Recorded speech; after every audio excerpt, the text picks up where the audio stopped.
And we welcome you into another edition of the Lion Country Kia Goon and Ironhead Show. We are at Quaker Steak and Lube in State College. The Dear Goon recovering from the Super Bowl weekend activities, and will hopefully join us on Thursday. Thursday's show, by the way, we're going to run a little early. We have the Nittany Lion basketball game that started at 4 o'clock, and in large part due to that and my family's desire to attend, we're going to push our start time on Tuesday to 2 o'clock, so on Thursday, rather. So we'll have the Lion Country Kia Goon and Ironhead show an hour early on Thursday from 2 to 3 rather than our usual 3 to 4. Very winnable game little for the programming Nittany Lions on Thursday versus the Golden Gophers, I think. Yeah, and you would think this is more so than tonight, I suspect. For sure. Although I'm telling you, I mean, this team is capable, again, as we've talked about it, man, if it gets hot, and it's been in virtually every game, certainly, what is it? I think the last 3 games now have been decided by 9 points. And it's, again, I'm sure very frustrating and disappointing in that locker room. At the same time, again, given the circumstances and the level of competition, it's pretty remarkable. But that Minnesota game in particular, and listen, I think tonight is winnable, albeit a much taller order. We've seen some very average Penn State teams nip some good Tom Izzo teams in the past. For sure. So in our building, you never know. And listen, I mean, it's a cliche for a reason, but it is difficult to win on the road. I don't care who you are and where you're playing. It is not a gimme anytime you're going on the road, and certainly that applies for the Spartans tonight at the Jordan Center. But the Minnesota game, because of the way that game kind of finished up, and the fact that I mean, Penn State knows that game was there for the taking for sure on Saturday. I think having the quick turnaround in terms of facing that same opponent again and getting that team here at the Jordan Center. The only thing that is weird, I mean, is that 4 o'clock tip-off, and I don't know that it necessarily favors or is tougher for either team necessarily. That's just it is unusual. And to go back to our ongoing earlier discussion about the how difficult it is to get a good crowd at the Jordan Center. This is not now I get that there are circumstances involved here beyond the basketball team's control with Thon starting on Friday and all of that. I mean, I completely understandable. But again, a 4 o'clock tip, while wonderful for our family because with a 6-year-old that we try to get try unsuccessfully, but try to get to bed around 7:30 every night, like actually in bed.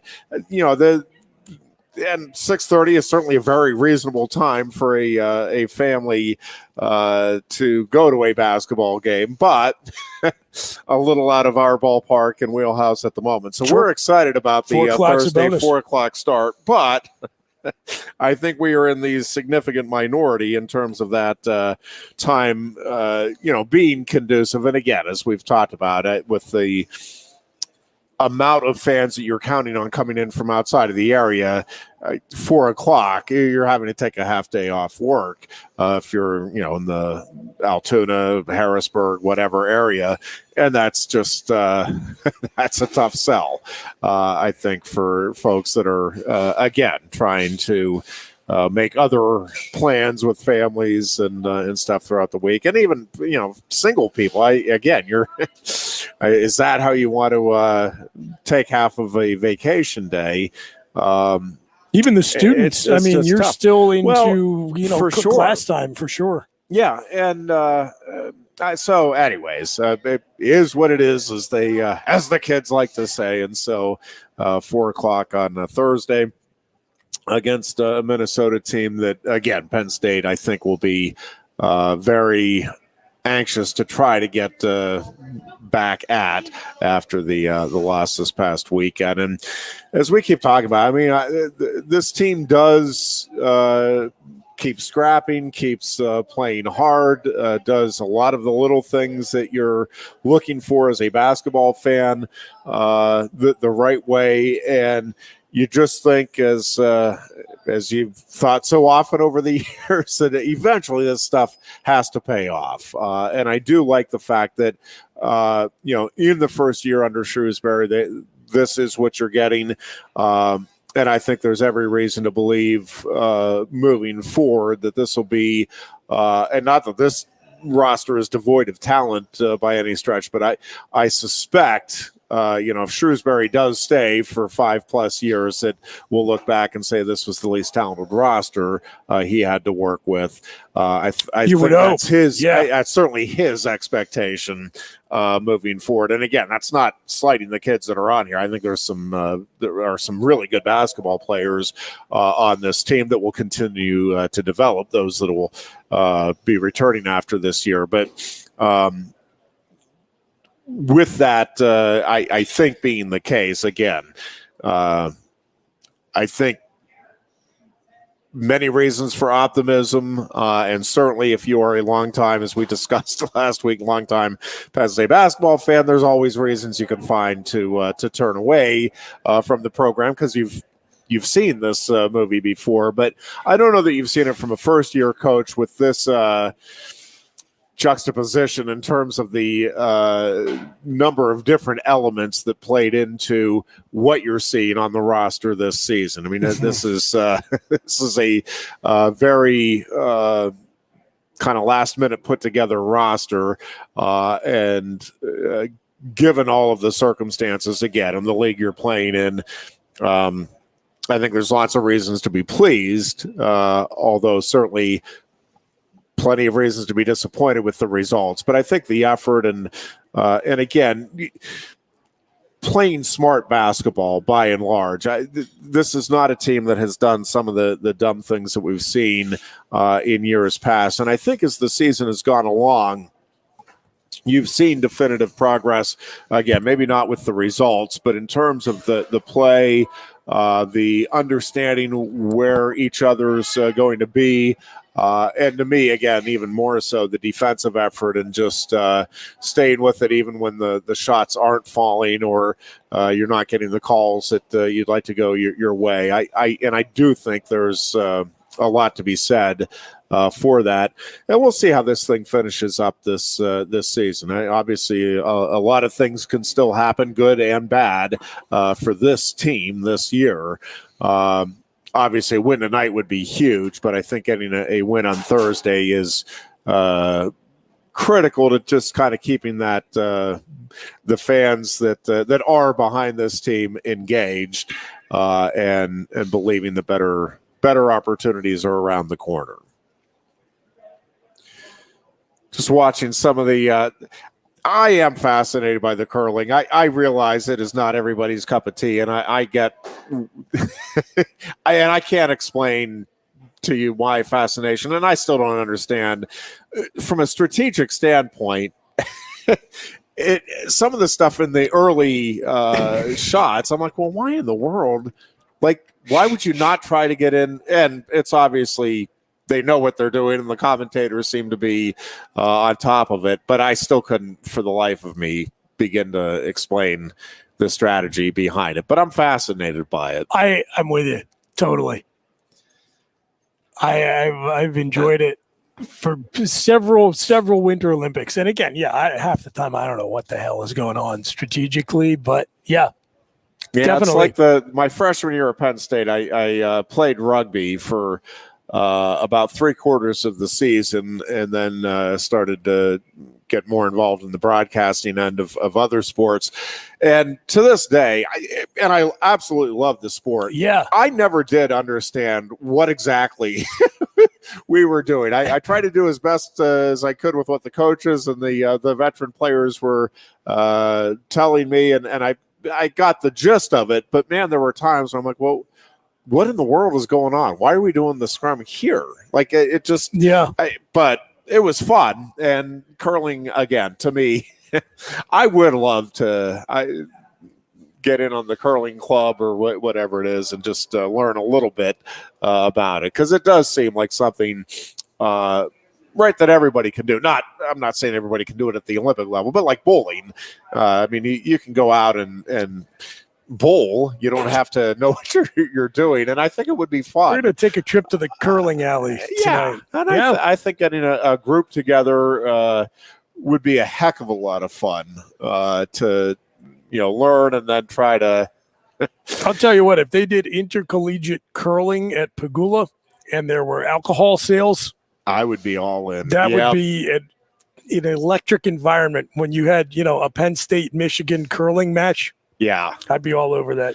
Well, that is the other interesting thing to me is that there isn't the because I do think the opportunity is there for this sport if it was properly marketed to have like the crowds that are into it and making absolutely. I don't know. I think there's opportunities there that the National Curling Association or whatever it might be, the U.S.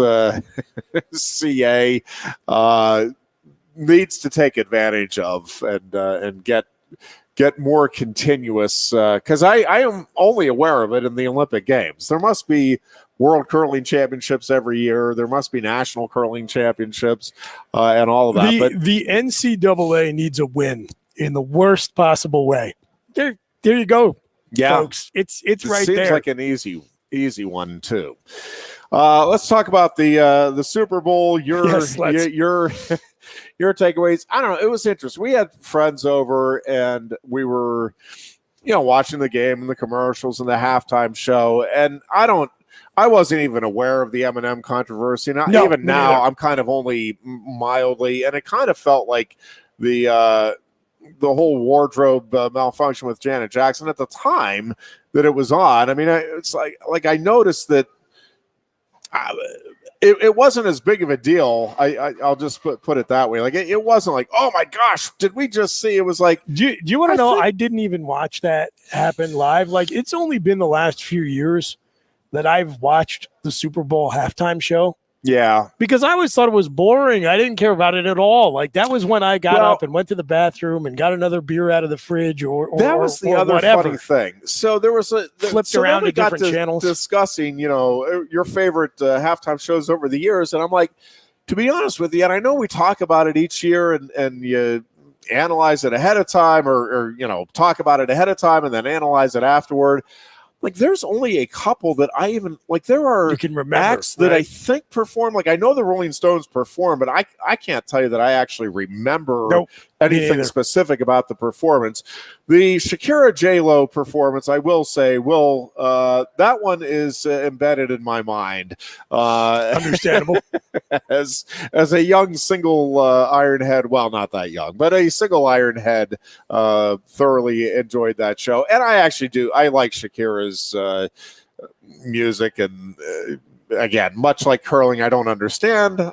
It's funny. I actually like her. I could tell you that happened. I kind of remember it, but I couldn't tell you what year or what Super Bowl and it was like, so we were talking. No idea. Yeah, and it's like Britney Spears. I know, and I think she might have even been in the year that the Rolling Stones, and I might be completely wrong on that. But I know she was involved at least the 1 year. Like I'm aware of some acts that have performed. I remember the Who was an embarrassing train wreck. Yeah, that made me feel terrible for everyone involved. And this one, I read a couple of reviews just because I was interested in what people were saying. The reaction, and again, I don't know that I was necessarily the target demographic with the halftime show, and I understand that, but it was much like the game itself and the teams themselves. Like I thought it was fine. I mean, I didn't have any. There was nothing outrageous. There was nothing that upset me. I thought it was a fine performance. I'm reading some of the stuff. It's like, oh man, this is what the halftime show's been lacking, and all of this. And I'm like, okay. I'm not a huge. I don't mind hip hop. I'm not a huge hip hop fan. I'm aware of obviously Eminem and Dr. Dre. Many of their songs I enjoy, but it's not music that I'm seeking out on a regular basis. So. Again, for me, it was actually a very good halftime show for this game because at the end of the day, I thought it was a good game, in part because of and I get that it came down to the end. I mean, but without a rooting interest and with what we had seen the previous couple of weekends, again, what I was rooting for, and only because I wanted to just see another overtime game, I was hoping that the Bengals would kick the field goal there. And then, again, whatever happened, I'd be okay with. The way Burrow had played all season, you felt like he had it in him to at least get them to field goal when they range. they got that first down right away, right out near midfield. And it's like, oh my gosh, you give them 10 yards. And that is part of what I was kind of rooting for was let's get to a fourth down at like the 40-yard line. And let's see if McPherson, if this dude kicks a 58-yarder with ice in his veins. And you felt like he would, right? If he had the opportunity. And that's kind of what I was rooting for, just for the intrigue and all of that of it. But, and I did think the call, with the way they were calling the game all night, I did think the holding call defensively was that's rough, in my opinion. Really, really questionable. Again, given the way they were calling that game the rest of the night. I don't think it's the most outrageous call I've ever seen in my life or anything, but man, if I'm a Bengals fan, I think I'm pretty outraged. If that was the Steelers, if they were in that situation and that game was being called the way it was, I mean, I would be on here telling you we got robbed. Yeah, I mean, absolutely. You felt like through 3.5 quarters, it was, hey, we're just letting them play. The guys play. Exactly. And then all of a sudden, when everyone is dialed in, to me, that's not great for the NFL, not great for the product. No. When you've had such an excellent postseason. And the game, like you said, it was exciting, or it was good but not exciting. Yeah. It was entertaining but not tense or exhilarating. It was compared to the rest of the postseason. And that's a little deflating, but that was a really tough standard to me. And it wasn't a blowout. It did come down to the last drive and the last possession. But to have that inflection point and then have the flags come out one snap after another taints it a little bit. And to me, like, that's not great for the league at all. And I have seen the picture. I mean, it certainly seems that fourth down play, there should have been an offside. I didn't know. Again, it's another one that it's a time. I mean, I'm just watching the game. I'm like checking closely when the guys line up. But if you look at it, you're saying an offsides. He's lined up. I'll have to show you the picture. There's a picture going around, and again, I'm always a little, because it's not a down the line. So you're saying angles can play, LA was play offsides. Funny things. Yeah. Oh, well, because they also had a false start on the prior possession. Correct. Yeah, okay. Yeah, sorry, go ahead. But if I'll have to see if I can find it quickly, which I'm sure I won't be able to now. But there's an angle, and again, it's not, you're not, at least the picture I saw that, and I forget now, somebody sent it or it was just going around on what I saw. But and it's just a still photo, so I don't even know. It was presented as, hey, this was, this should have been called offsides on the Rams, clearly. I don't know for sure that it was even the fourth down. I mean, it's just a picture. Yeah, right. It could be if any, but somebody was sending around. So, and I was going to try to check into that a little bit, and then my afternoon got away from me. So, I'll have to see if I can find the picture and if there's any more verification on it. But it sure seemed like Aaron Donald was offsides on that fourth down play where and the other thing was, so I got called out. I listened to the last about 4 minutes of the game, and the two things that were funny about the radio broadcast, one is they got the score wrong in the big clip after that sack, and initially called it as a sack. I was flipping back and forth between the Rams. I got a new car, whatever, a month and a half ago, so I still have Sirius. So I was flipping around between the Rams broadcast and the national broadcast. I'm sure I could have found the Bengals, but I hadn't found it, and I was just flipping back and forth between those two. And the the Rams call on the first touchdown that was hysterical because it took them a couple of seconds to realize there was a flag down. Okay. They're like, and the Rams have taken wait a second. Oh, no, there's a flag. And then, but it ends up they get it anyway. But then on the national one, they got the score wrong. They called it 23-21, which, again, not a big deal in the overall scheme of things. It just it's one of those ones that when you're going back through, and I know because I've done these types of mistakes, you're trying to put together a highlight reel of your calls or whatever, trying to send it to friends. It's like, oh no, I got the score wrong. And then, but the funny thing is they still used it as their highlight clip in the post game and included the score part. Like I thought they might edit that part out, but they're like, and it was a good call except for getting the score wrong. And then the other thing that was just interesting to me was they called and I'm forgetting. I got now it right if this here, was, by the way. sack. Not to break up your flow, just because everybody's looking at it now. This is the picture. But see, that angle isn't straight on, right? That's the best they got. It seems. Well, maybe it is a little more straight on than so you what can I was see. Too bad I don't have one of those little telestrator pens, though. But if you look down the line of scrimmage, you can see Aaron Donald there lined up. It clearly looks like his head and shoulders by are a good bit, way over the line of scrimmage. So very interesting. Yeah, it is. And again, if you're a Bengals fan, right, like you are grousing and.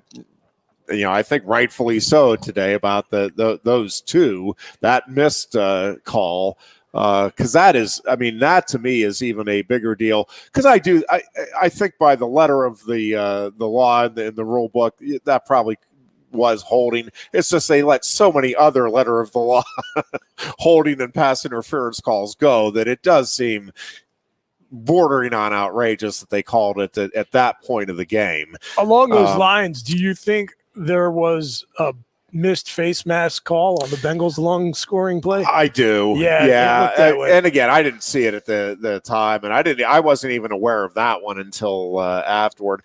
And also, so again, I'm watching the game very casually. Like we're eating, we're throwing back a couple of beers, we have kids running all over the house, not paying attention. So I'm not dialed into the game the way certainly I would be if it was the Steelers, or even if it just circumstances at our house were different. So I'm watching, and I'm kind of the commercials again, same thing. Like they're on, but there's a lot of discussion, jokes being told, and all that. So I'm not dialed in at all the way I have been at times. There was a time too where I had a morning radio show and I felt like I wanted to. So, I would take notes during the Super Bowl on commercials, different things happening. So this was a very casual viewing experience for me. And it was funny because I missed a lot of the stuff that people were talking about with the commercials. I'm like, I don't even remember that commercial running. That always happens to me. Yeah. Yep. Let alone being inspired or disappointed by it or whatever. And it was the same thing with the game. Like I was not aware really until Monday afternoon with that long scoring play with the Bengals. The first, I think it was first play from scrimmage, right, in the second half. Yes. Was it? Yeah. And actually, I just gotten back in. I actually missed that play itself by a couple of seconds walking into the room and then saw it. I'm like, holy cow. It's a lot. That one, I will say, was a lot easier to spot on replay. It went by really quickly when you watch it in real time. And just from where the players were positioned relative to the officials, I totally understand how it got missed.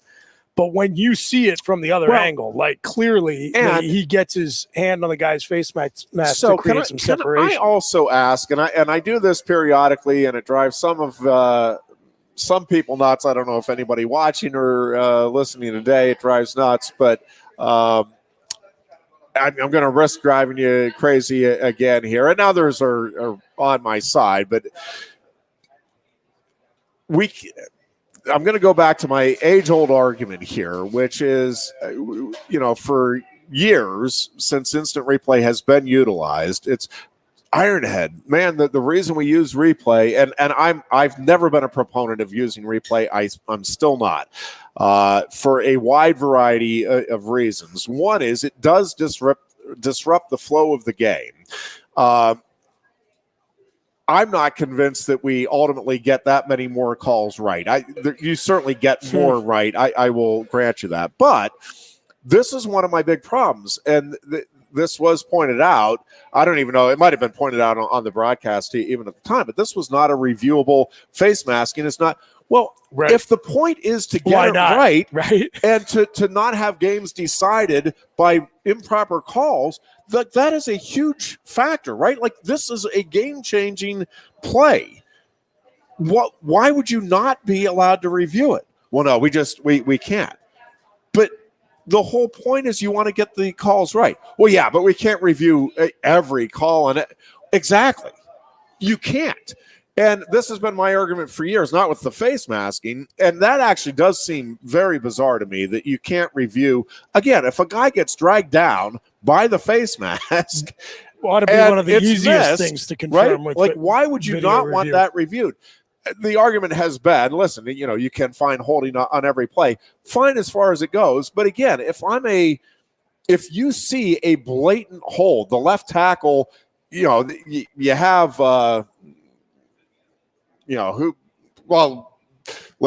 TJ Watt is coming in and he's about to sack the quarterback and he gets pulled down by the jersey and there's no holding call. Well, that play goes for a touchdown or a big first down. I mean, that holding non-call has every bit as much impact as a potential pass interference call, as a fumble, as anything you want to throw out there. So, and I don't know how you would determine blatant versus not blatant, and that's probably why they don't go there. But again, if there is a blatant missed call, I don't care what it is. Why are you not wanting to correct it if the goal is, and that's what I'm always told when Ironhead, why would you not want instant replay? Like, you don't want them to get the calls right? First of all, I don't think they always get the call right, even with instant replay. I've seen way too many cases where I'm like, okay, we're just not seeing the same thing. The instant replay officials in New York, and I get that they're trained and all of that, and I'm not. But I'm telling you, like, I can see that is obvious to me one way or the other, and they don't get it right anyway. And it does, again, it can change significantly the pace of the game. If you have an offense that's in rhythm, boom, boom, boom, boom. Oh, wait a second, we got to wait a couple of minutes here. And well, now the defense has a chance to catch its breath. Yep. That can change the game as much as whatever call they're reviewing is my argument. And again, if you are not going to go back and look at a clear, blatant missed face mask or a clear, blatant missed holding call that changes the game every bit as much as any of these other calls that are reviewable, then again, to me, you're defeating the stated purpose of review to begin with. And that stuff, I don't know. It doesn't seem to drive anybody else crazy. It does drive me crazy. And I would just soon we do away with review, continue to work, hire full-time referees, make that their actual honest-to-God career, at least at the NFL level where you certainly have the money to do that. And just, trust that they're going to get the call right more often than not. Allow them to huddle up, maybe allow the referees on their own to have the ability to, hey, you know what? I'm not sure. That was such a bang play. I made the call in the field, but let me go look at that one. I'm not sure I got that right. Something like that. I don't know. But I don't like the current system. And that's one of the reasons why. I mean, that was, and again, the Bengals are going to point to the two calls we're talking about here. But yeah, the Rams can easily point back and say, well, yeah, it evened out at the end of the day, though, because my God, you were given a touchdown on a play that you should have been marched back 15 yards or halfway to the goal line for anyway. So, yeah, my feeling on the replay thing, I don't agree with you that it shouldn't be in the game at all, but you've been very consistent with that over the years, and that's I'm sure not a popular position to stake out. So I respect you for it. Definitely is not sticking by it. And your argument is logical. There's no doubt about it. But setting that aside, On the what is and isn't reviewable, my feeling has always been, now coaches wouldn't like this, but I think it's more consistent, is basically everything up to the whistle, I think, should be reviewable, but the number of challenges shouldn't change. So over the years, we have seen coaches blow their challenges on stupid stuff like the spot of a ball. Like a lot of times you'll see challenges on quarterback sneaks or, goal line plays where there's just no way to refute a decision that the ball didn't cross a certain distance. You can maybe see it, but there's not irrefutable evidence, right? So there are already coaches who are blowing their challenges on frivolous stuff. If you feel so strongly that your star rush end was held on a key play that you want to use one of your 2 to 3 challenges on it, then go with God. That ought to be reviewable, and understand that the likelihood that an official is going to make a holding call after the fact is probably not great. But if you want to use one of your 3 replay challenges on it, you ought to be able to. If you say, hey, I think there was a face mask you guys missed, you ought to be able to review that. There was a playoff game. I can't remember which one it was, but I couldn't believe it because it was on a quarterback, which you never see an opportunity to call a penalty on the defender when it comes to the quarterback missed in the NFL. There was a quarterback. I wish I could remember who it was, but it was a playoff game this year. Clearly, there was a grasping the face mask and turning of the helmet, and it just got totally missed. Yeah. You ought to be able to throw your replay challenge flag and get the benefit of that call, but then that's one of your 3 replays. That's it. Yeah. I don't know. It was interesting the way that game played out and the way the calls you could argue, I guess, evened out to some extent over the course of the game. Again, for me, it was all and I've had a couple of Mark Brennan was one of them. Was pointing out did not think that the broadcast itself and the production quality. David Jones was weighing in on a Facebook discussion on that. I was watching it very, very casually, wasn't looking for this stuff. But one of the things that was pointed out, so I didn't notice. So during the game, I'm not listening to much of the announcing, to be honest with you, because we just had so much other stuff going on. We had the TV up, but I'm really not noticing or picking up on what the announcers are saying or the storyline is. And I do love Al Michaels, and I'm going to miss. I will miss Al Michaels calling games. I think he has been phenomenal, and there are certain announcers that just stick with you depending on for a variety of reasons. And Michaels, with the obviously the call he'll always be associated with is the 1980 Olympics, but really throughout his career, I just think he has been a rock solid professional and just 100%. Amazing. One of my favorites at not making mistakes. I mean, he just doesn't. I'm sure he's made some, but I mean, he just is so consistently spot on with his calls. Doesn't make it about him, and just a very likable, and very likable. And again, there's been a handful of announcers that just, for me individually, stand out over the years. John McKay was another as a kid that I just immediately gravitated toward and wanted to listen to. But Michaels is one of those. I just have always enjoyed his call. But one of the things that in the discussion on the production value and the disappointment that many had in NBC's coverage is and I didn't even think about it, but probably a lot of their top production team guys are in Beijing for the Olympics. That's a good point.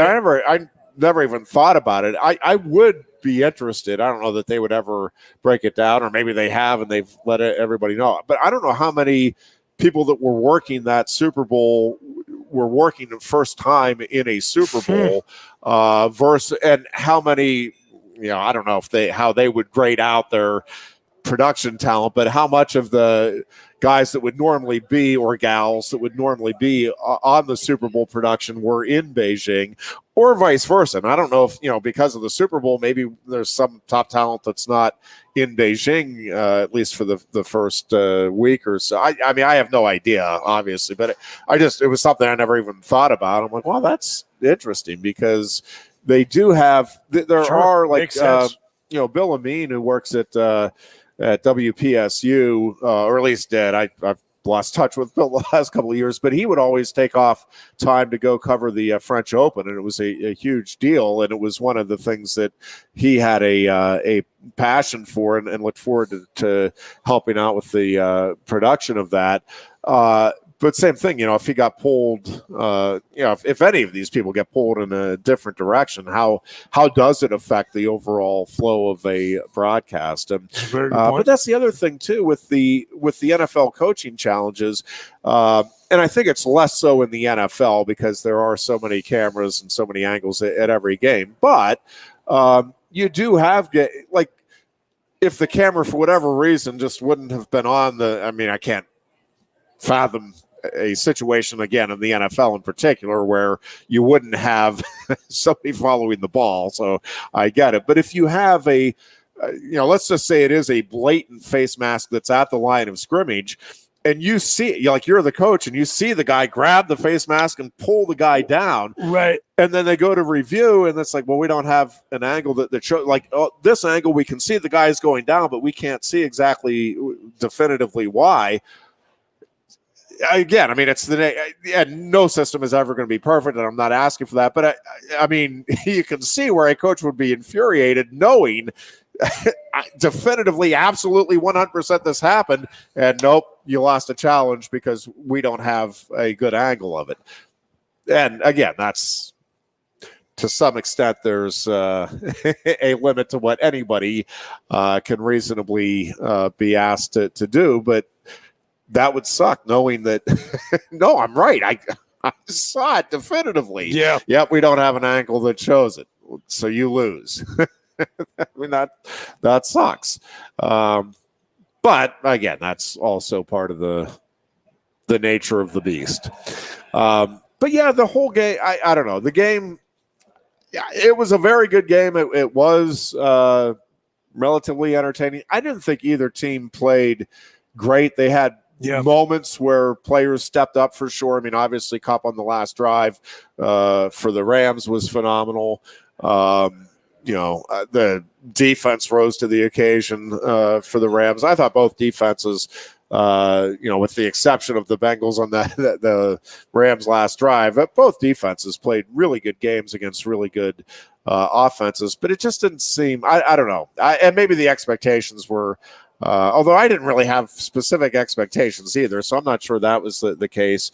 I don't know. It wasn't. It was fine. I guess that's my overall takeaway. Halftime show was fine. I thought overall the game was fine. The commercials that I did see, I thought were fine. I mean, I'm not. It wasn't like anything. There was nothing that really struck me as especially great or awful or anything about it. Do no harm. Like, this was kind of fun.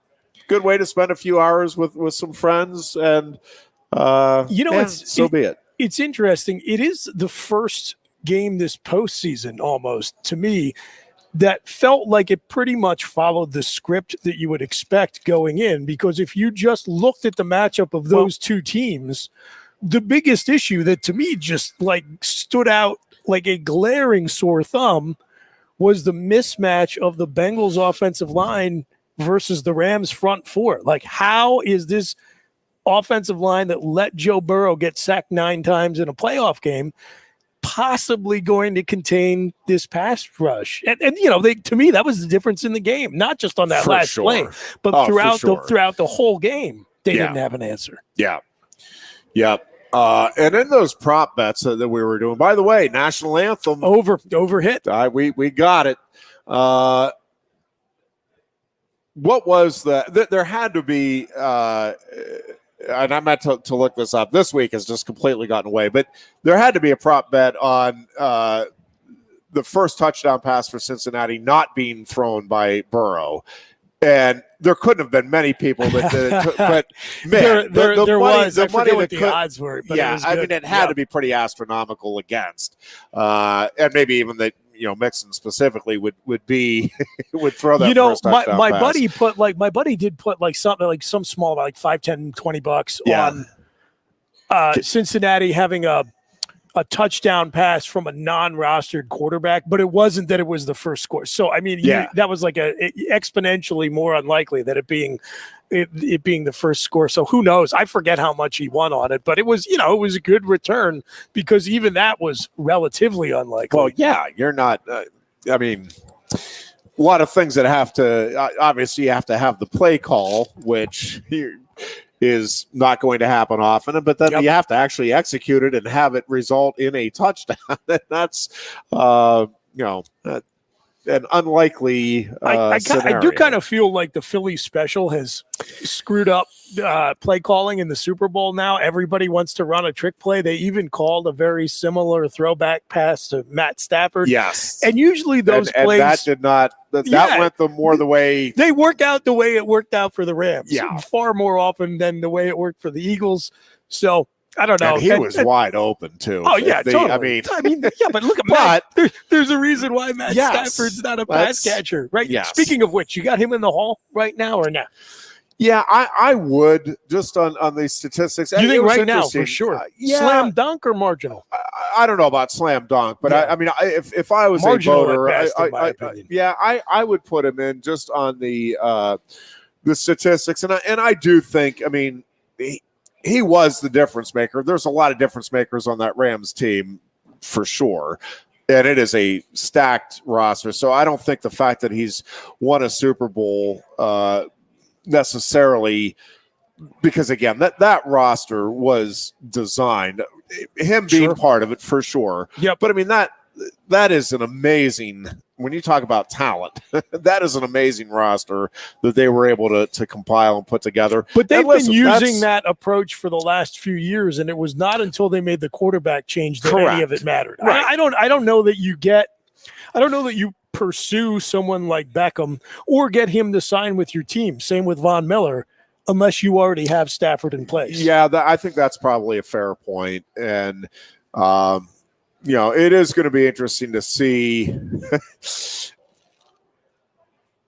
what the Rams come back with next season, because it's going to be a much different team. Obviously, they've already lost a coach. We basically have two players that have basically announced their retirement, and I think obviously you're going to have some others. This isn't going to be a Tampa Bay situation, and you saw how that worked out. So that. I don't know that the Rams are going to be anywhere. I'm not predicting anything one way or the other, but I mean, they may not be a playoff team next year. And I think if you're a Rams fan, you're okay with that, because again, you wanted this is absolutely what just take the ring. You're going all in on a ring, and this is what you're seeing more and more in sports across the board. Is listen, let's build for whatever year it may be, and try to get everything lined up and in. And it's hard to do it for more than 1 year. And it's why, even collegiately, what Alabama has done in football or Penn State has done in wrestling, it's exceptional because of all of the moving parts now, from coaches departing. One of the most I was going to say undervalued, but I'm not sure that necessarily is the case, certainly by Penn State fans, but or underappreciated components here of the Penn State wrestling team or program, is that you have kept the three coaches together from the get-go. And that is no small feat in today's world of college athletics. And I think it speaks volumes about Cale and who he is, obviously, but it also speaks volumes about Cody and Casey and where they're and not to say that coaches that leave to take head coaching jobs that there's not they can be wonderful human beings too. This is not to say that if you do that, you're somehow less moral or have less character. But I do think it speaks volumes about what those two think is important to them and their families and everything else. And, but it is a rarity, right? I mean, we talk about Joe Paterno. We're not going to see anything like that. It's rare that you're seeing a staff in any sport last more than a couple of years, right? And to have 13 years now together at Penn State and 16 years together, this staff has been together. That's crazy. Is pretty special stuff. So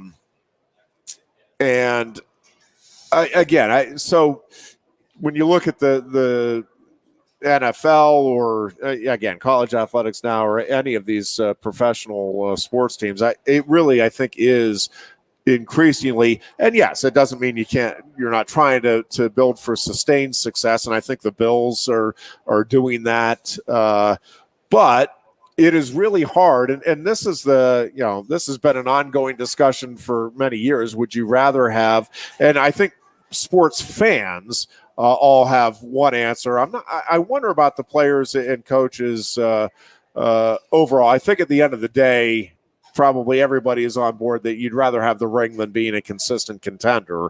But what the Atlanta Braves did, and they got the ring in there. So, but what the Atlanta Braves did, or the Bills with the 4 Super Bowls, like that is really, really hard to do, to be consistently. Absolutely. And again, I think increasingly so in today's environment in sports. But even harder, I think, is just getting that championship, finding a way to get a championship. And it's why what the Patriots were able to do and what Alabama's doing at the college level. And, it's really, really remarkable because getting people to buy in and be able to fend off challengers who are trying to emulate, right? Like everybody tries to emulate success, right? You see, okay, that's the formula. But I think what the Rams did this year, and Stafford was a big part of it. And yeah, I mean, for me, yes, I would vote Stafford to the Hall of Fame. I don't know that I necessarily say it's a no-brainer or anything like that. I just think, if you go back to the standard that I don't even know who started, but it's can you tell the story of professional football without Matthew Stafford? I would argue no. And I think you could probably make an argument the other way. I just think what he did at Detroit and getting some really subpar teams overall into the playoffs, I think his statistics are Hall of Fame worthy. And then, yes, I think this season and being able to cap it off the way he did. Again, right now I would put him in. Now, if you started parsing, would you put him in over this guy, that guy? I don't know. It feels like Matthew Stafford to me. If you're asking me, looking at his career at this point, I think that's a Hall of Fame career. Yeah, the ring, and specifically his leading a game-winning drive and throwing the game-winning touchdown pass. That's a crucial data point for the narrative of his career, because for years people pointed to his numbers and said, this guy is better than you think. Look at statistically what he's doing consistently, number 1 overall pick in the draft, and this is how he's produced. And so his detractors always said, but he hasn't done it in the postseason. Right. He doesn't have that success. And his supporters would say, but the Lions are a clown show. So he's being held back by the organization that he's in. And so for him to all of a sudden go into a situation where there is talent on his team, and no quarterback wins a Super Bowl without talent on the roster, right? You've got to have, it's a team sport, you've got to have other good players. The moment he goes into a more supportive environment, he gets his team to the Super Bowl and leads a game-winning drive to capture a championship. That's a lot of support for the folks who said he was, toiling in obscurity for years under the shadow of the Lions' disastrously run organization. So yeah. I mean, it's I like Matt Stafford. I thought it was interesting. There have been very few Super Bowls with two SEC quarterbacks going against each other. Yeah. Peyton Manning did it twice. He faced Rex Grossman and Cam Newton. Oh, yeah. And I think there may be one or two more, but I thought that was an interesting subplot. It definitely it just puts a different spin on the totality of Stafford's career in my mind. Yeah. And I think it's unfortunate that what percentage of the population of Los Angeles do you think cares that team won a Super Bowl? I would imagine that compared to many, many, many other cities with NFL teams, it's relatively low. Yeah, and it was interesting to see the celebrities, and I have no idea how many. I mean, it's cool to go to the Super Bowl regardless. So, I mean, but how many of those are quote unquote Rams fans, or and I don't even know that any of them were claiming to be. So I'm not accusing anybody of.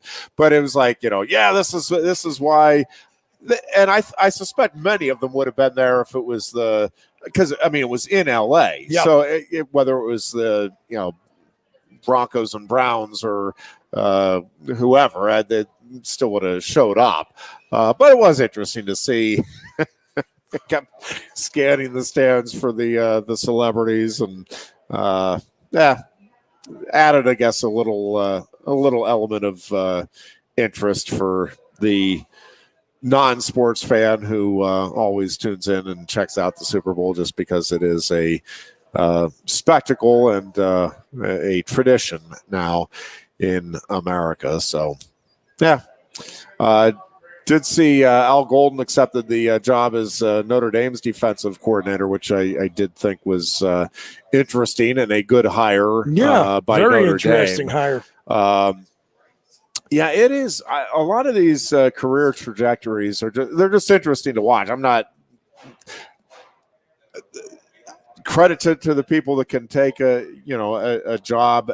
And listen, I have no doubt Al Golden is taking this job with the idea that he's going to be back as a head coach, and this will help him toward that end sooner rather than later. But same thing with Manny Diaz here at Penn State. Like it does speak to me to the character of the individual that and being able to put ego aside. That hey, I was a head coach. I can bring that to the table. I'm okay being, and I'm sure there are agreements in both these cases with, listen, you are in charge of your unit, and there's going to be, very little meddling in terms of, putting together the schemes and the game plans that you want to do. But that's just always interesting to me to see how coaches' careers go. And especially those who become a head coach and then go back to being an assistant for a while at one position or another. But we'll be interested to see where Al Golden winds up after his time, however long it may be as defensive coordinator. He's got one of the most interesting trajectories. He does of a football coach. Just kind of follow the story of his career. It's pretty unusual. Yeah, I think very unusual.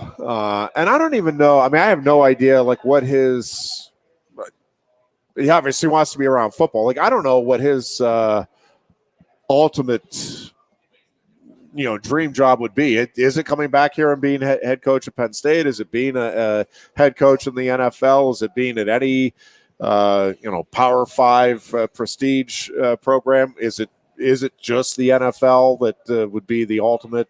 I mean, I have no idea.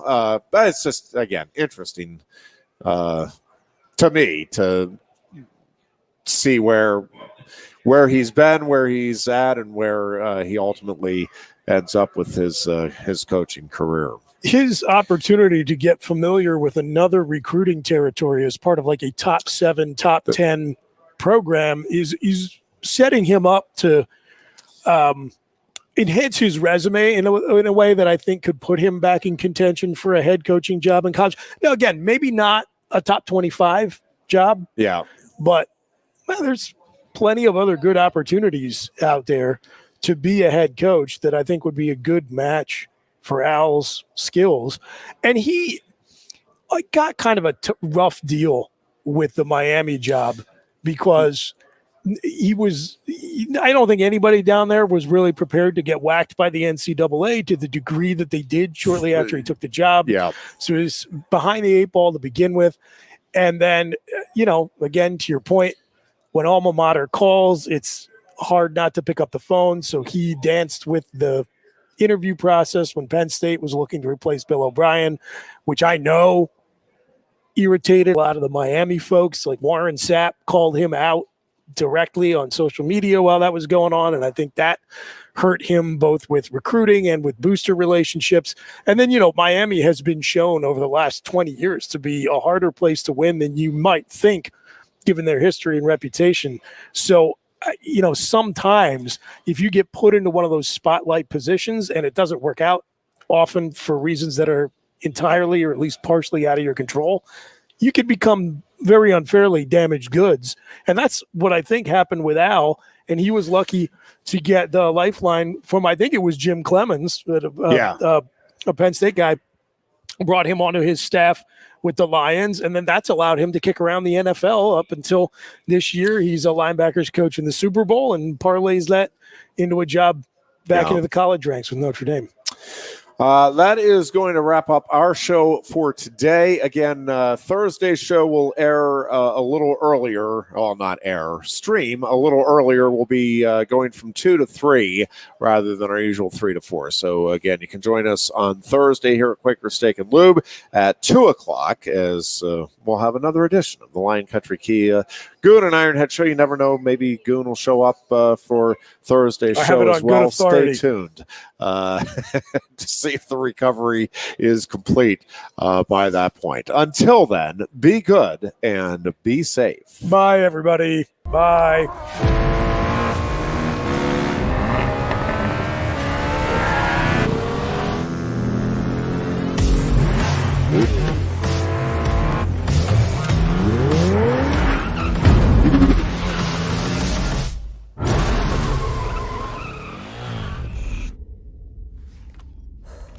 Best 2 out of 3? It's one fantastic ride. The turbocharged, tech-inspired new Kia Forte. There's always something happening at Quaker Steak and Lube. From live music to exciting new flavors, meet your friends and refuel at your local Quaker Steak and Lube today. Can't slow down? Then order online. Pick up and get back on the road. Find us at thelube.com.